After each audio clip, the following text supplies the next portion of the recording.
A very good morning, friends. Myself S.S. Zugle, working as assistant professor in mechanical engineering department SITC Oyedra.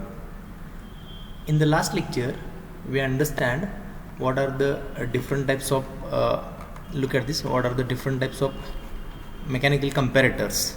Within this, we understand what is meant by dial indicator, what are its uses, construction, working, and application. We also study what is the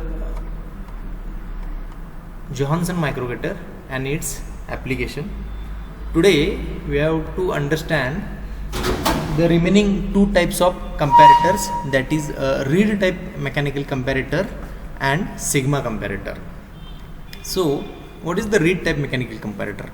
First of all, we can understand its construction. You can observe in the construction there are two blocks.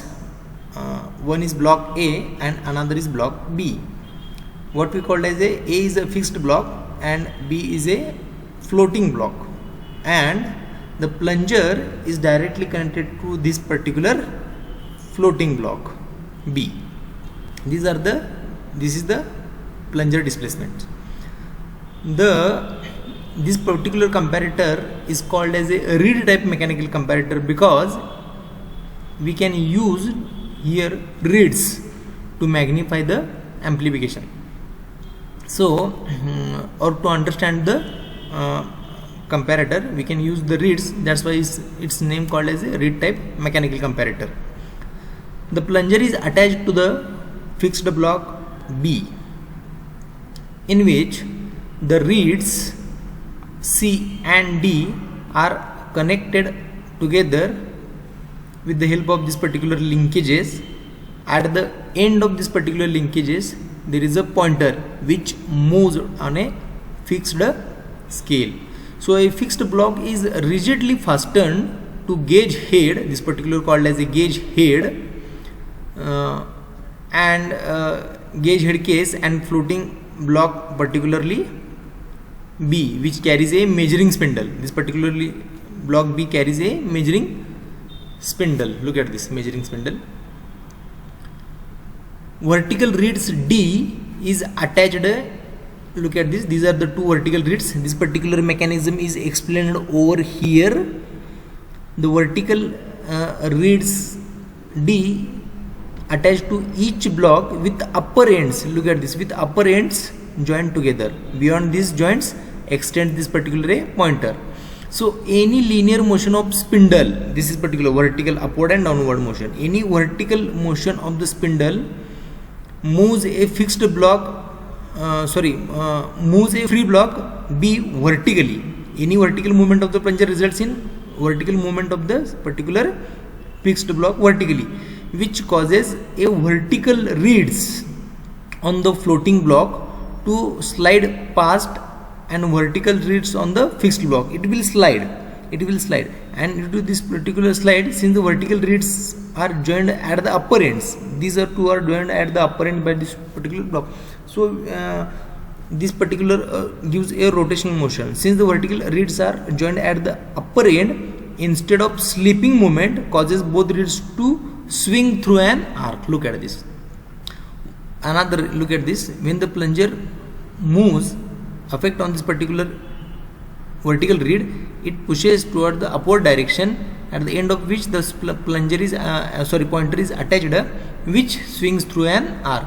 After downward motion, plunger comes to the original position. So any vertical motion of this particular reeds resulting in swing motion of this particular pointer, which directly gives the exact variation of the job which is sensed by the plunger. The amount of reed swings or pointer rotation is proportional to the distance of a floating block B moves to the spindle. So this is a common reed type mechanical comparator which is used in number of applications in the measuring industry, like in the measurement of floating tank water level, etc., or can be measured by this particular reed type mechanical comparator. So next is that sigma comparator. First of all, the sigma comparator works on the leverage principle. This is lever L having arm Y arm. So this comparator works on the leverage principle, in which high magnification is obtained entirely by mechanical means. So first of all, we see the different parts of this particular comparator. Plunger, this is the slit diaphragm, this is the knife edge, these are the adjusting screw, this is slit diaphragm, this is a fixed member, this is a movable member. You can see over here this particular fixed member and moving member, you can see over here. Look at this. This is the fixed member, this is a moving member. After deflection it will goes downwards, it will swing. So this is the moving member. These are the cross strip hinges provided. These are the scale pointer. There is a phosphor bronze ribbon is there, which is around the drum, and we are drum which carries a pointer which moves on a calibrated scale. So at the initial position, how it will be work? It is I already told you that it is work on the principle of leverage principle. So any vertical movement of the plunger, slit diagram which controls the any other motion, so it controls the it guides the plunger only in vertical direction. So any upward movement of the plunger results in upward movement of the knife edge. Why? Because knife edge is connected to this particular plunger through a adjusting screws. You can change your magnification by changing the distance A. How you can change the distance A? You can change the distance A by tightening or loosening this particular adjustment screw. The knife is having a exactly sharp serration on it, and the same serration is mounted, same serration is on the plunger. So this would be exactly match with each other. Any vertical movement of the plunger results in vertical movement of this particular knife edge. At the end of the knife edge, this particular moving block is attached to it by simple placing knife edge on it. So any upward and downward motion of the knife edge results in swinging motion of this particular moving member. This is a fixed member which used for the counterbalancing purpose. So any moving member results in the moving member is attached to the Y arm having length L. So any upward or downward motion of the knife edge results in swinging motion of the moving member, which is connected to the fixed member by cross strip hinge. So at the end of moving member, this particular moving is connected with this particular Y arm having length L. So this is the Y arm's original position. Look at this. The dotted position is the final position, where this particular position is the original position. Dark line is the original position, dotted line is the final position. So at the end of Y arm, the Y arm is connected to the rotating drum with the help of phosphor bronze robin, because it will not go any deformation. That's why it uses a phosphor bronze robin which is surrounded around this particular drum. So any movement of Y arm causes the driving drum to rotate. Hence the rotation causes the pointer to deflect, because pointer is directly attached on this particular drum.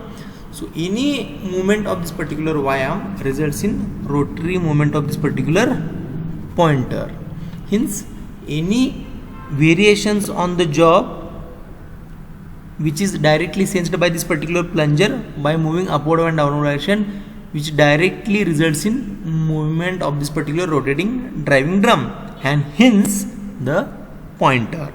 So any variations of the job is directly indicated by this particular pointer, what we called as a sigma comparator. So look at this. Here diaphragm is slightly changes its shape. Look at this. This is the original slit diaphragm. It changes its shape. Look at this. This is the original position. This is the original position. After upward movement, this particular moving member goes in upward direction, and it will cause the change in displacement. So any movement results in a deflection of this particular pointer. So this is what we call as a sigma comparator. So important thing is that how its magnification is calculated for sigma comparator. You can see there is a total amplification can be calculated by L by A. This is L divided by A because it is unconnected. So L by A into R by R. What is the R? It is the look at this, R by R. In order to adjust this particular length L, we can use the R radius. If the length of the pointer is R, here L by A, L means length of the Y arm, A means this particular distance A. We can adjust this particular distance by adjusting tie screw, and R by R into R by R. R, what is meant by capital R? Capital R means length of the pointer. And what is the small r? R is the radius of the drum. So thus the total magnification or amplification will be obtained by L by A into capital R by small r. So in the last two lectures we can see the different mechanical comparators. Number one is dial indicator, then Johansson microgator, then we can see the Reed type mechanical comparator. Now we can also observe the sigma comparators. So some of the advantages and disadvantages having for this particular mechanical comparator, these are as listed over here. They are cheaper. There are the different advantages. They are cheaper compared to the other types of comparator. They do not require any external electrical energy. Look at this. This particular comparator works based on the linkages. So there is no any external electrical energies required. They do not use the electrical signal or any high sensors to amplify. So it is also cheaper as compared to the other. They are normally robust, compact and easily handled. You can see in case of dial indicator, they are robust, compact and it can be easily handled. So normally they have a linear scale. Look at this, they have a linear scale. Mechanical comparators are suitable for ordinary workshop conditions and being portable can be issued from a store. Apart from these advantages, mechanical comparators also have some disadvantages. Due to more moving parts, the friction is more and subsequently less accuracy obtained. Due to this more moving parts, there is more friction. Look at this, there is a number of moving parts over here. In case of dial gauge, in case of Johansson microgator, in case of sigma comparator, there are a number of moving parts. Hence moving parts results in more friction and hence accuracy is less as compared to the digital micrometer or digital comparators. The accuracy or electrical comparators, the accuracy of this comparator is considerably reduced due to the backlash. Due to the backlash, obviously accuracy is reduced. Less sensitive due to inertia of moving parts. It is having number of moving parts. In case of any mechanical comparator, look at this. In case of Reed type mechanical, number of moving parts. In case of Johansson microgator, number of moving parts. In case of dial indicator, there are number of moving parts. So due to this number of moving parts in the mechanical comparators, it produces a inertia and also a errors. So it is the chances of parallax errors also occur in case of mechanical comparator. The range of the instrument is limited as pointer moves over a fixed scale. This is the another disadvantage because due to the backlash and due to the number of gears are used, it has limitations. The range of instrument is limited because it's move over a fixed scale. So its range is also limited. Another disadvantage is they have a less magnification compared to the optical comparators or digital comparators. Due to the various magnification ratios we have to be obtained by using different linkage lever arm, its length, etc., or gears, etc., so it is having a less magnification as compared to the other optical comparators. So this is all about the mechanical comparators. If you have any doubt, then let me know. Thank you.